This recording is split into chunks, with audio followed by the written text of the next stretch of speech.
There are two ways of looking at this, but let's take the road less traveled. Let's consider that Jose Mourinho might know what he's doing with Marcus Rashford, and much else at Old Trafford.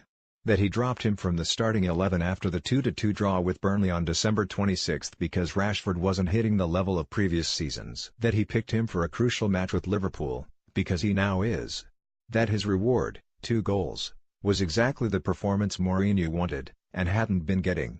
That he took him off after 70 minutes because Rashford looked leggy, had faded, and, on a yellow card, risked getting sent off if tiredness caused him to misjudge a tackle a second time. And that each call Mourinho made was probably right. And there are two ways of looking at Manchester United's season, so let's swim against the tide on that, too. United are second only to a quite exceptional Manchester City side, and 4 points clear of third. They are a home win over Sevilla away from the Champions League quarter-finals. They need to beat Brighton at Old Trafford to reach the FA Cup semi-finals, and, bar City, they have now beaten every member of the Big Six at least once this season. All in all, Mourinho and United are in robust shape. This, of course, goes against the prevailing narrative of Mourinho as a busted flush, negative and outdated, warring with his top players, the antithesis of United's cavalier style and unsuited to the demands of the role. But then the narrative, like much of what swirls around Mourinho, is largely nonsense. He is a pragmatist, not a bore. Meaning he attacks when he can, and defends when he has to. He was too cautious at Anfield earlier in the season when United were full of momentum and had the beating of Liverpool, but this was a superbly judged display. United were the best team in the first half, scoring twice through a revitalized Rashford. Then, in the second half, when Liverpool sought a way back, United contained them magnificently. Liverpool's much-vaunted forward line had no way through and David De Gea was barely in action. He was beaten by one off the heel of his own man, Eric Bailly. That aside, this was what Mourinho does best, get ahead, and work like stink to stay there. The real bores are those who feel football can only be played one way. That possession trumps all other means of attack. Liverpool had most of the play here, but United had the best of the game. Mourinho said that Liverpool controlled with the ball in the second half, and United controlled without it. Spot on. It wasn't as if Liverpool overwhelmed. Their best chances were still off the head of Virgil van Dijk, from set pieces. Equally, it is hard to remember the last time Mohamed Salah and Roberto Firmino were this quiet, while Sadio Mane ended up in deep midfield. United shut Liverpool down, something Pep Guardiola couldn't do this year, nor Mauricio Pochettino.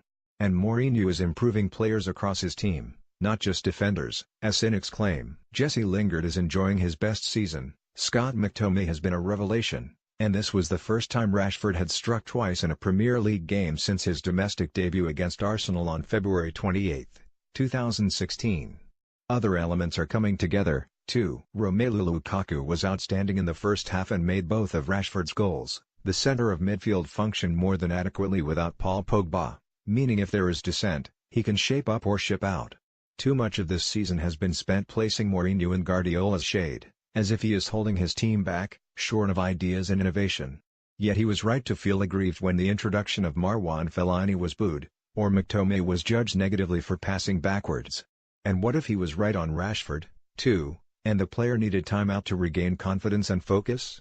Certainly, the destroyer of Liverpool did not sound as if he felt his career was stagnating under this manager.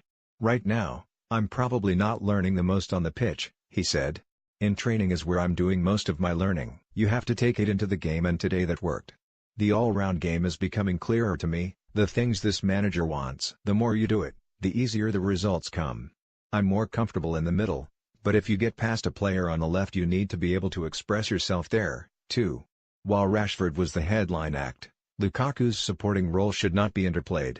Following his crucial display against Chelsea, here was another game that showed his worth as a team man, winning headers against Dejan Lovren that allowed Rashford to exploit space on the left and score. So while he may not always score against the elite, Lukaku's worth as a team player is immense. He doesn't stop running and he gives us that alternative, said Lingard.